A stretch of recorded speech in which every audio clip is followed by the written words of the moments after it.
Cinderella lives with her stepmother and two wicked stepsisters. They make her cook and clean and do all the chores around the house.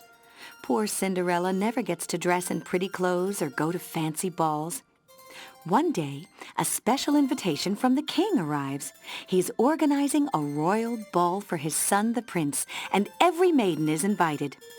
Do you think Cinderella will finally be able to dress like a princess and go to the ball?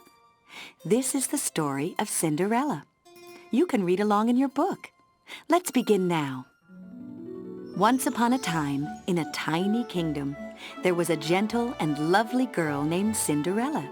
She lived with her cruel stepmother and two wicked stepsisters. They were jealous of Cinderella's goodness and beauty and made her work night and day. The mice and the birds were Cinderella's only friends. Cinderella did all the cooking, scrubbing, washing, and mending, while her selfish stepsisters did nothing. But Cinderella never complained. She believed that someday her dreams of happiness would come true. One day, an invitation arrived from the king.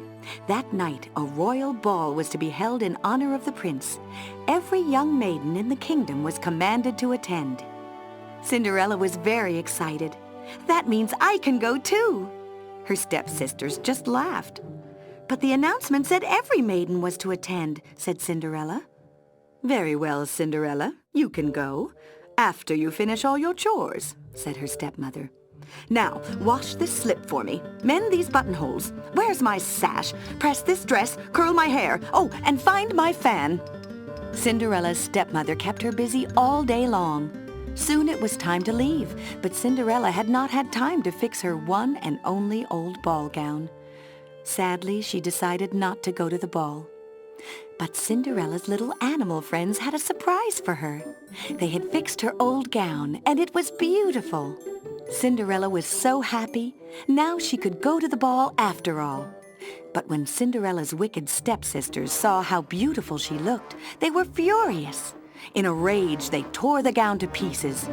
Then they left for the ball with their mother. Poor Cinderella burst into tears and ran into the garden.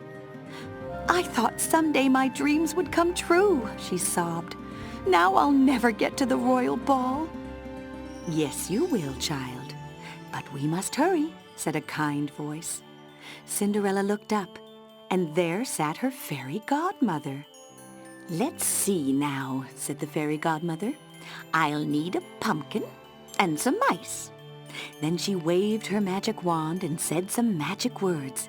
To Cinderella's amazement, the pumpkin became a splendid coach, and the mice turned into elegant horses. Oh, this is wonderful, cried Cinderella. But then she looked down at her ragged clothes. Don't you think my dress...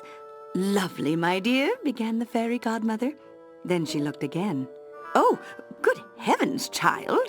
You can't go in that! She waved her magic wand again, and there stood Cinderella in the loveliest gown she had ever seen. On her tiny feet were delicate glass slippers. Cinderella was delighted. Oh, fairy godmother, it's like a dream come true. Yes, child, but like all dreams, it can't last forever. On the stroke of midnight, the spell will be broken, and everything will be as it was before. I'll remember, promised Cinderella. Oh, it's more than I ever hoped for. Bless you, my child, said the fairy godmother. Cinderella stepped into the pumpkin coach and was whisked away to the royal ball. The king's ballroom was magnificent. Every lady in the land was dressed in her finest gown. But Cinderella was the loveliest of them all. When the prince saw the charming Cinderella, he fell in love instantly. The Grand Duke said to the king, You see, Your Majesty, the prince has danced with that girl all evening. It looks like he's found the girl he wants to marry. But soon the tower clock began to strike midnight. Cinderella cried, Oh, I almost forgot! And without another word, away she ran, out of the ballroom and down the palace stairs. On the way, she lost one of her glass slippers, but she couldn't stop to get it. Cinderella stepped into the magic coach and quickly rode away.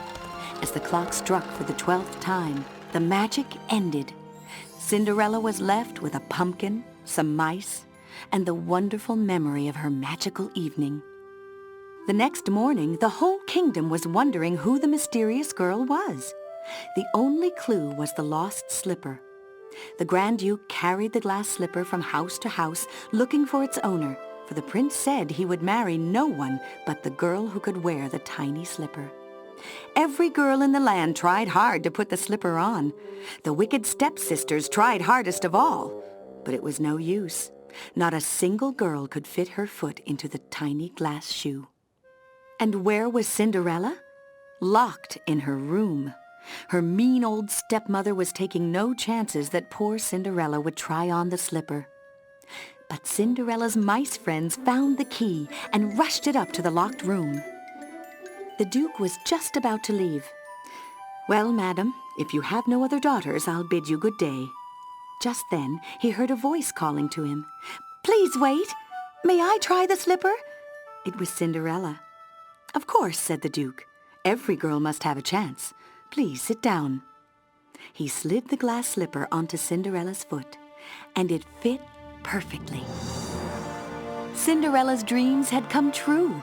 No longer would she work for her cruel stepmother and her foolish stepsisters. She would marry the handsome prince. And what became of the little mice and birds who had been Cinderella's only friends?